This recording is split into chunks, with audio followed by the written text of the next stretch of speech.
Hi team, welcome to another ATP Geopolitics video with myself, Jonathan MS Pitts. Ukraine War News Update, second part thereof for the 1st of February 2024.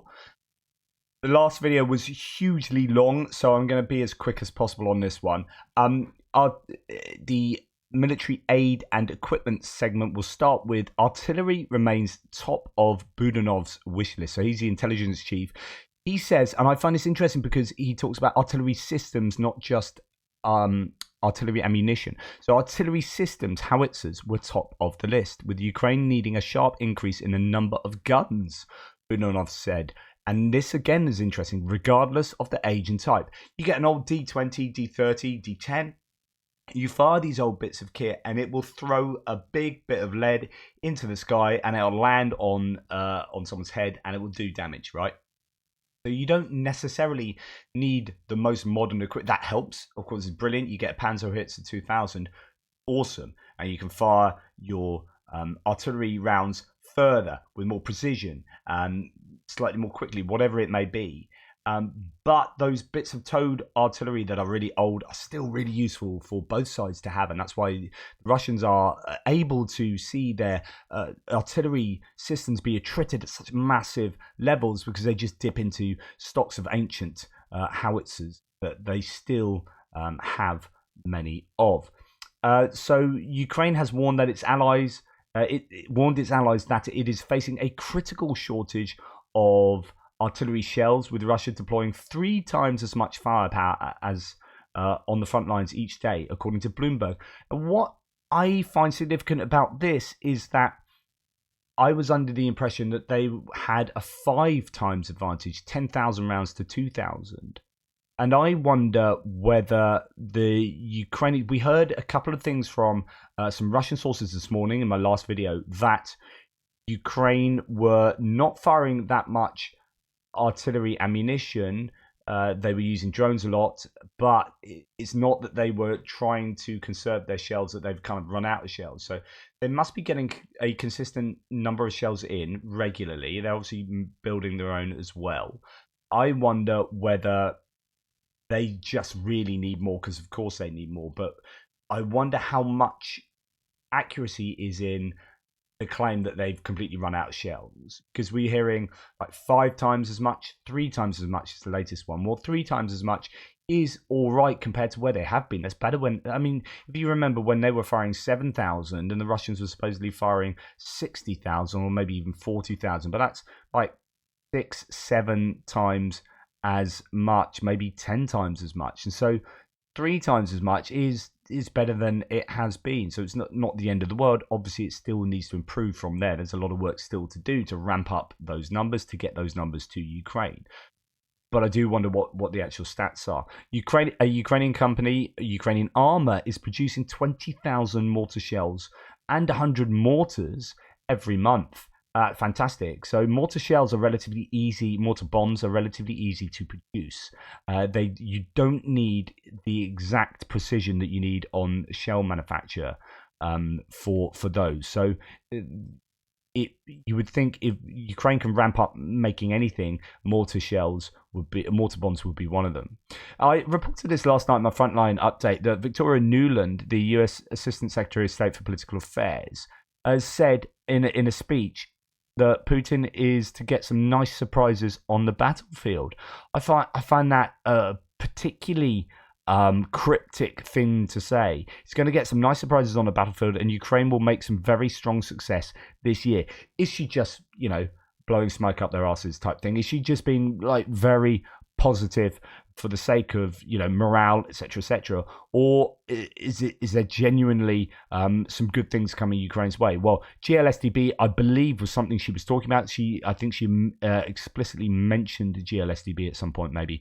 But yeah, GLSDB. You can think ATACMS. Once they get to Ukraine, well, what's holding them back? It could be that Ukraine have managed to procure lots more ATACMS in terms of the money's been spent. They're just waiting for them to get there, because maybe the US are waiting for their new Prism missiles to replace some of the old stocks, and once that happens, those stocks will come to Ukraine. So it could be that she's referring to. I don't know, but it's cryptic. It'd be nice if that was fully true, and Ukraine are going to get some pretty nice bits of kit. Of course, F-16s can be thrown into that. German military aid to Ukraine has updated their database with a delivery of all those things. So a bunch of APCs have now been delivered, or Bandvan 206s, those articulated ones, these ones you see here. That's what they are. So 4 of them have just been delivered. What else? St. Vincent mine clearing vehicles. I think that's probably that. Bridge laying tank. Those are the APCs, the 24 FFG APCs. And there's your bridge laying tank.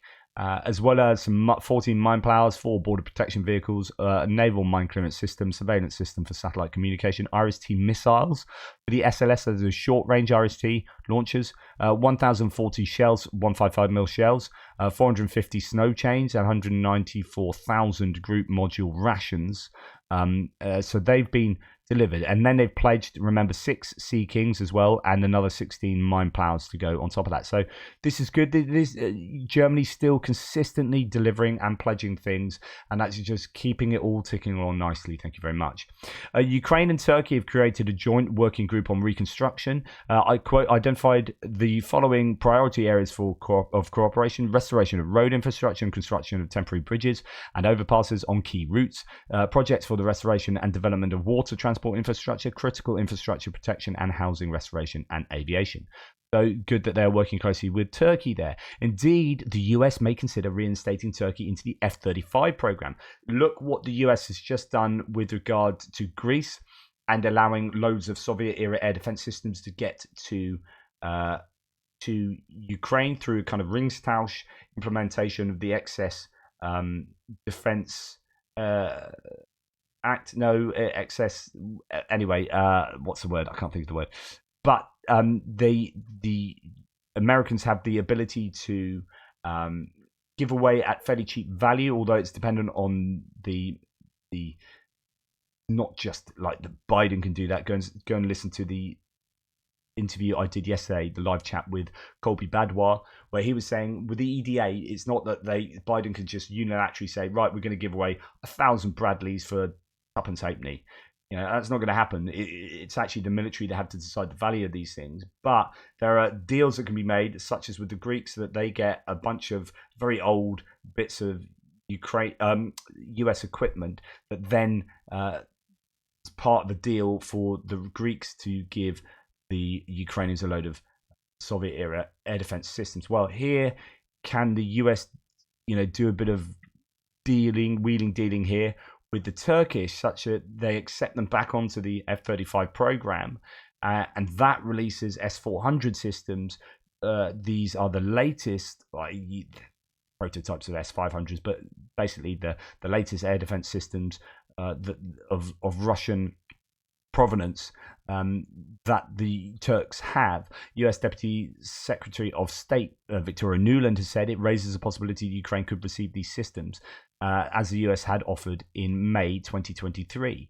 So again, without the US being able to provide all these billions of dollars worth of aid assistance directly to Ukraine, that's $61 billion of aid package. I said at the time, I've said repeatedly, the US will be doing other things behind the scenes to try and get the stuff to Ukraine, knowing that Congress has forced this impasse that means that money is stuck, unable to be used. Well, let's do all these other things. Yeah, okay, you can buy our F-35s. You can be part of this F-35 project. But that does mean that if you want our decent aircraft, you need to get rid of those Russian air defense systems, and they need to go to Ukraine. The Ukraine could receive new Russian S-400 air defense systems, says Defense Express, from Turkey, in then getting F-35 fighter jets. In 2019, Ankara received 4 divisions of such air defense systems from Russia. So these are new, relatively new, and these are decent air defense systems. So the question is, how many missiles do they have? I did read somewhere, here, Ukraine Battlemap says Turkey got 2 S-400 systems. Well, there's the idea they've got 4 of them, and at least 120 S-400 missiles. Obviously, that will help, but then what happens when they run out? Then, well, okay, that's a problem you're going to have to overcome when you get there. But let's get them those systems and missiles. That'd be brilliant. We saw mass incendiary raids in World War II, says Trentelenko, at places like Dresden, Hamburg, and Tokyo, requiring thousands of tons of unguided munitions. Precision-guided drone swarms dropped 1/1000th of the World War II thermite will become a weapon of mass destruction before the Russia-Ukrainian war is over. He's talking about this picture here. So PS01 says, new gifts for the Russians. Quote, thermite mixture and aluminium pipe, circuit board ignition, total weight 700 grams, reactions 3 to 4 seconds, active combustion time is about 2 minutes. After this, the molten metal continues to work. Combustion temperature up to 2,500 degrees centigrade Celsius. Well, setting fire to joint ventures, dugouts, armored vehicles, and automotive equipment. If it hits a horizontal part of a lightly armored vehicle, it can burn through it. Works more reliably when dropped from low altitudes. Costs 450 Ukrainian hryvnias a piece. That's about $12 US. Store in a dry place at room temperature. Wow. So drones, Baba Yagas. I mean, we saw Baba Yagas destroy a warehouse full of 11 vehicles and fuel yesterday. And look what can be dropped. I mean, things are hotting up in the drone warfare discipline or sector. Anyway, France. CEFA, I was right first time, from France won the tender to supply 16 self-propelled pontoon bridges for Ukraine.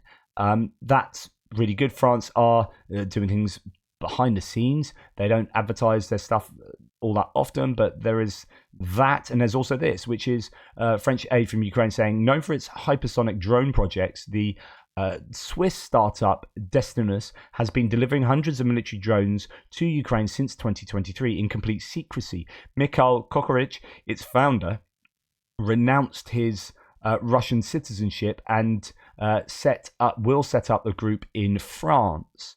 So there is stuff happening with drone projects of pretty decent capability by the looks of it there, with France involved. I don't know if that's France more directly than Switzerland. The state budget of Ukraine received about $390 million from Japan within the framework of the World Bank projects aimed at social protection and agricultural recovery. And I just want to put this to bed. So Richard here, who has been watching for a long time, very loyal viewer, but also very critical of Europe and UK on consistent basis, says, what has Britain done for Ukraine? Nothing. Jonathan complains about America, but Britain is the most corrupt and incompetent nation in the G20. I mean, I would really need to see stats for that. That looks like an absolute mere assertion. That launders money for Russia. Russia has laundered money through London. Londonistan is a thing, and that has thankfully started to come to an end due to the war breaking out, actually. So Boris Johnson, there was worries that he would go against Ukraine to some degree, or not be so for Ukraine, given the connections of the Conservative Party, particularly to Russia, and money being laundered through London. However, that's not what happened. He said, I will watch Britain and Europe's decline in the world with interest. I forecast Britain, France, and Germany will not be G7 nations by 2050. Poland will be a G7 nation. So that's some pretty massive claims there, really critical claims. And I don't like this pitting one country against the other. I am critical of, he says, I complain about America, but the implication here is I say nothing about UK, and Britain has done nothing for Ukraine. And I just want to contest that. I am critical of it's funny, I get criticised for criticising the UK too much. I have British viewers that come to me saying, look, Britain's been amazing, stop being so critical. And I get some people saying, I don't criticise the UK enough. So I'm probably doing about the correct job. I criticise everyone for not doing enough, whether it be the US in terms of what happens in Congress. And this looks like a bit of deflection here to me, because I really do think US need to sort that out. But also the UK could do more. Absolutely agree with that. But I am not a fan of the UK government. I don't like Rishi Sunak. I didn't like Liz Truss, and I didn't like Boris Johnson. I think Boris Johnson is a serial liar, and he is not a good human being to have in charge of your country. However, he did do a phenomenal job with Ukraine, and we can argue about whether he did that for his own kind of personal political situation, with being deeply unpopular with regard to issues that were going on in the UK at the time, where he got a lot of success out in Ukraine. So he was maybe milking that. You could argue that. Anyway, it's interesting to see what Simon Schuster, the author who's just written a book on Zelensky, says about Boris Johnson. What was your sense of his relationship with Boris Johnson, the former British Prime Minister? We certainly in Britain saw what seemed like an incredibly close friendship and mutual regard for each other's bravery and ability to perform, if we can put it like that. What was your sense of that from where you were standing with Zelensky? Yeah, that was very genuine and deep. I think they kept a kind of running list of foreign countries and foreign leaders who were problematic partners, who needed some extra attention to convince them to give support. We can talk about that list later if you like. Boris Johnson was always at the top while he was prime minister. It was at the top of the other list of the most loyal, the most reliable, and honestly admired and loved leaders. That was very clear in all of my conversations where Boris Johnson came up. I think the roots of it are from the difference in tone in the days before the invasion. The difference in tone, if you compare what Boris Johnson was saying to Zelensky, for example, at the Munich Security Conference, a few days before the invasion began. Zelensky traveled there. It was his last trip before the invasion began, his last foreign trip. And he met with a bunch of foreign leaders, the leaders of all the big European countries. Kamala Harris, vice president of the United States, was the head of the U.S. delegation. He met with all them. And the impression I got from everyone who was in his delegation to that summit was that Boris Johnson stood out in his commitment, his promise to be by your side. Whereas everyone else they were acting like this was a dead man walking, that this was a doomed figure. Whereas Johnson's, from, again, secondhand, I wasn't present for that summit, but the impression that the Ukrainians got was that this guy's going to stand beside us. And indeed, on the first morning of the invasion, the first person that Zelensky called was Boris Johnson. One of the reasons, I think, is that he had Boris Johnson's cell phone number. Often world leaders, they communicate through secure telephone lines that have to be arranged in advance. It's quite a complicated process through the protocol service and all this stuff. But Zelensky and Johnson had enough of a rapport and a relationship where Zelensky could pick up the phone and hit the button and get him on the line. And that was a great comfort to him that morning. Can I ask a And they actually, Johnson used to swap jokes with him on WhatsApp and whatnot. Quite incredible. But the point is that Johnson was there for Zelensky and for Ukraine in a way that other nations weren't. They were like, we can get you out of there. Johnson's like, no, we are there to support you. What do you want? And he was like that before the war started. And I am no fan of Johnson, right? I will criticize him at a drop of a hat. But here, there was support for Ukraine. Britain, and I'm not trying to big up Britain because I will be critical of them. I'm just going to big them up now because actually we did an awful lot in terms of the type of weaponry that was given. So we were the first nation to give main battle tanks that were not Soviet era battle tanks, that were modern battle tanks. We gave our Challenger 2 battle tanks that then led the way to the Leopards, the Abrams and Leopards being given. But it was us that did the Challenger 2. Right, there were NLAWs at the beginning alongside, javelins, M270 Gimlers, like guided multiple launch rocket systems, and Storm Shadows. We gave cruise missiles. Like no one else gave cruise missiles. We gave cruise missiles first, and France came along and gave some later. But we gave them the main number of what is, I think, arguably a game-changing munition.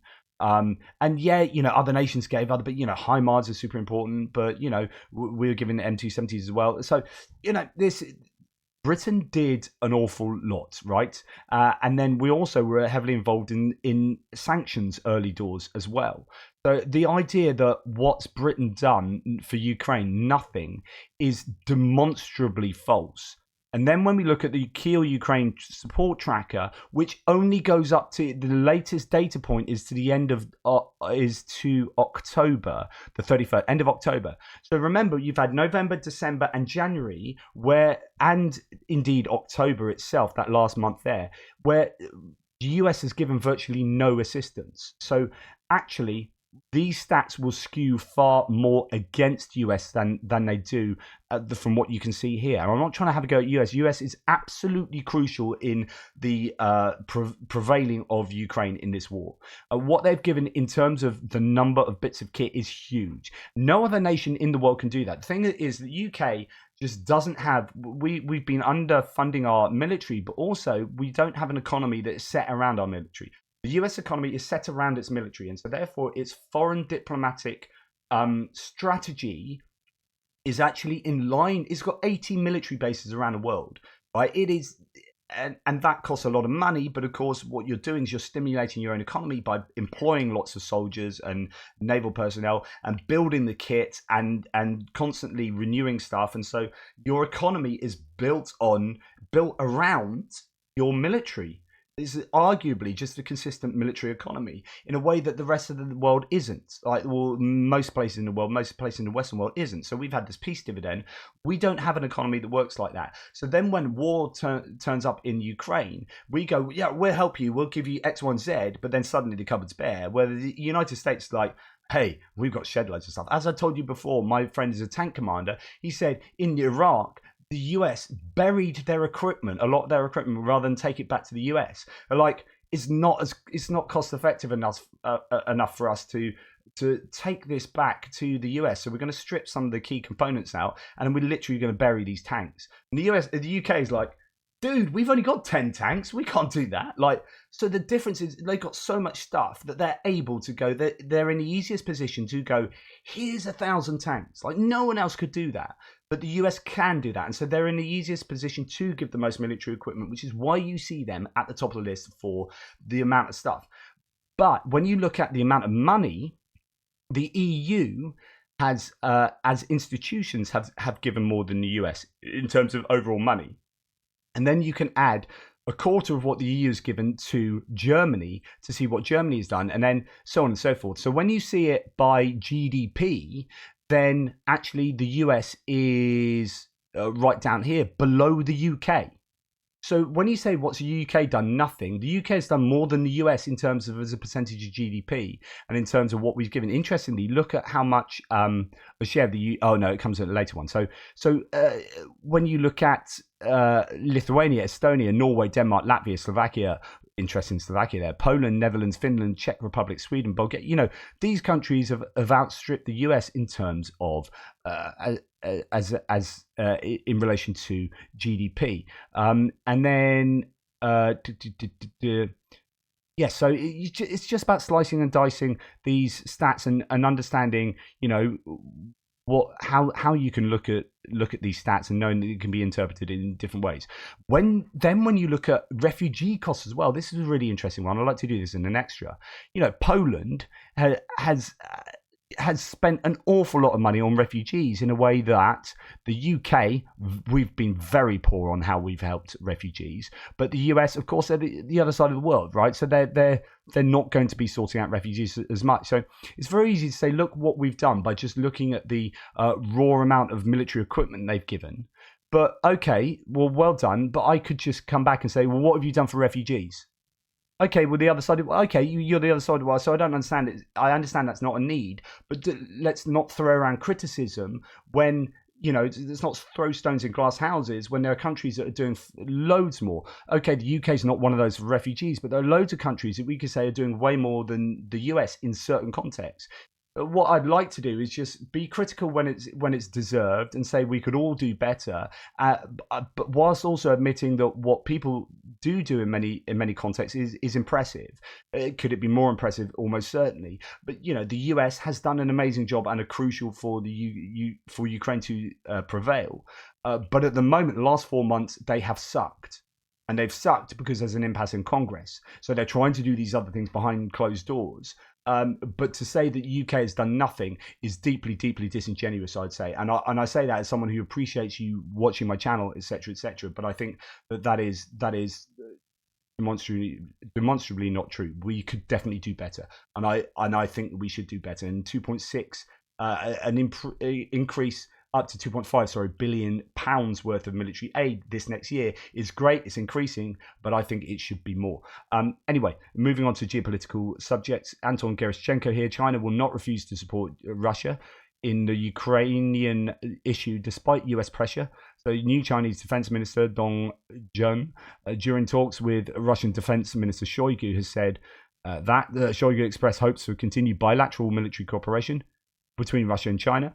Quote, despite the fact that the US and Europe continue to put pressure on the Chinese side, defense cooperation between China and the European Union has taken a hit, but we will not abandon established policies because of this. They will not hinder normal Chinese-Russian cooperation. So that's going to continue despite where we're at in the war and despite what Russia just continually does in moral terms. Shoigu said the new Chinese minister studied in Moscow. This is his first international contract after his appointment. Whoop-de-doo. Now, the banned by two who are stuck in Thailand have apparently, there's an agreement that's been reached between Thai authorities and other nations. They are going to be deported, all of them, to Israel, I believe. So many of them are Israeli citizens. I think they're also Australian citizenship as well amongst them. Earlier, it became known that the Kingdom Security Council was involved in the case. So Thailand was just sort of jumping when... saying how high when Russia said jump, and it's good that Israel has come in to help these. These are anti-war, anti-Putin, really, Russians spreading that word, I guess, worldwide, and Russian diplomats are like, you need to arrest them because they haven't got the right permits or whatever. And Thailand said, okay, yep, certainly, whatever you say. And it's good that they're not going to be deported back to Russia. Now, Michael Weiss has come out with not a very long article, but it's a little bit, it's not quite cryptic, but it's hinting at that there are more Russian spies in Parliament after this Latvian lawmaker, a member of European Parliament, has been investigated. I talked about these two, Wallace and Daly, these two Irish MEPs. I think it's generally thought that they're useful idiots rather than actually on the payroll of the Russians, but nonetheless they are pictured there in with this person. This short article just says that, okay, let's read a couple of bits. So, quote, there are other MEPs, this is in, I believe, a letter to... So, as the European Parliament investigates a Latvian lawmaker suspected of being a Russian spy, her co-nationals in the chamber are warning there are others like her. So this is in a letter, quote, there are other MEPs knowingly serving Russia's interests, wrote Sandra Kalniete, Robert Ziller, and Ivar Zijabs from the centre-right Europeans People's Party, right-wing European Conservatives and Reformists, and Liberal Renew, respectively, in a letter obtained by Politico's Brussels playbook.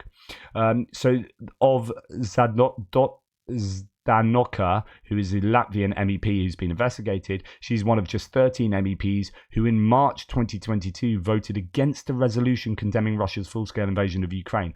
I think those two might have done as well. So why would you not condemn Russia's invasion, which caused her to be expelled from the Greens EFA group? She now sits as a non-attached MEP. Quote, we are convinced that Zdanoka is not an isolated case, quote, say the three Latvian MEPs, citing concerns over suspicious, quote, public interventions, voting records, organised events, as well as covert activities. And these two joined this lady on a couple of trips to Lithuania, and they also voted in line with the kind of anti-Ukraine, pro-Russian agenda. So either they're useful idiots or there's something more sinister going on. And the idea here, as according to these other MEPs, is, Zdanoka is not the only one. There will be more.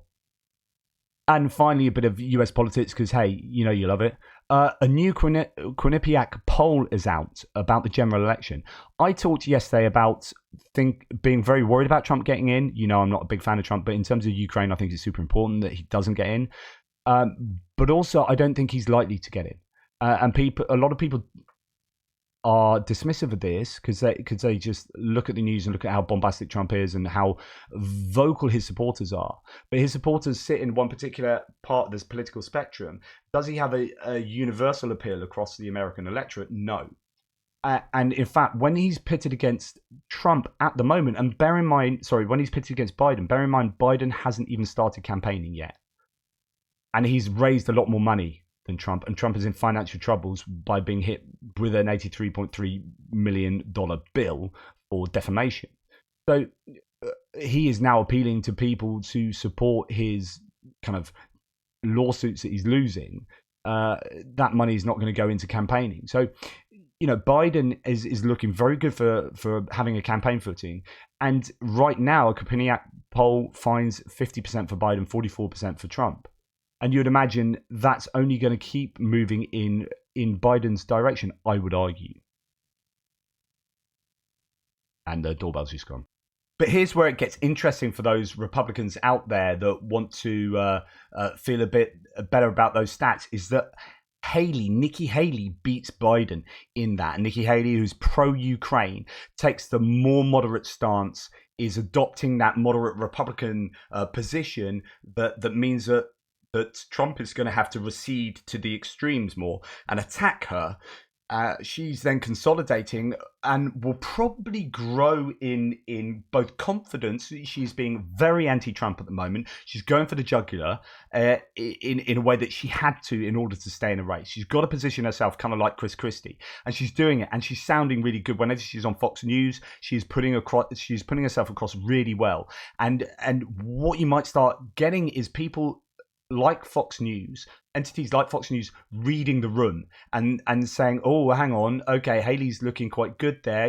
If she grows, so she's going to lose South Carolina, which is her own state, because her own the governor of South Carolina, she's a former governor there.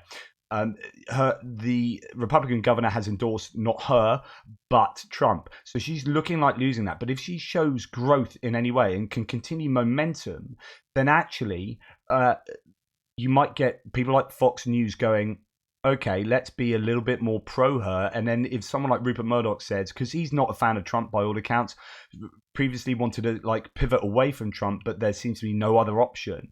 Well, if the stats give people like Fox News an opportunity to endorse, not publicly endorse, but support Haley more overtly, then you might see those numbers really shift.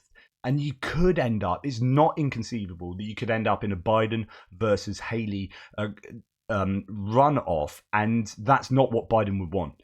Biden's only in the race, by all accounts, because Trump's in the race. If Trump wasn't in the race, Biden wouldn't have run this time.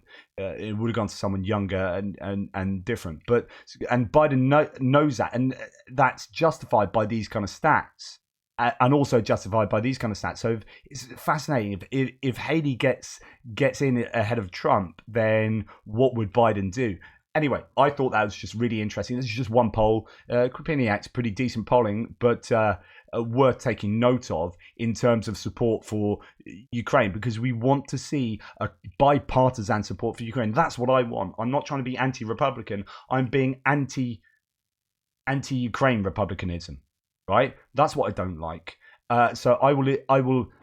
If you are a Republican, I'd say, look, just support Nikki Haley, and don't support someone like Mike Johnson. I'll leave you with that. Thanks for watching. Take care. Speak soon. Toodle pips.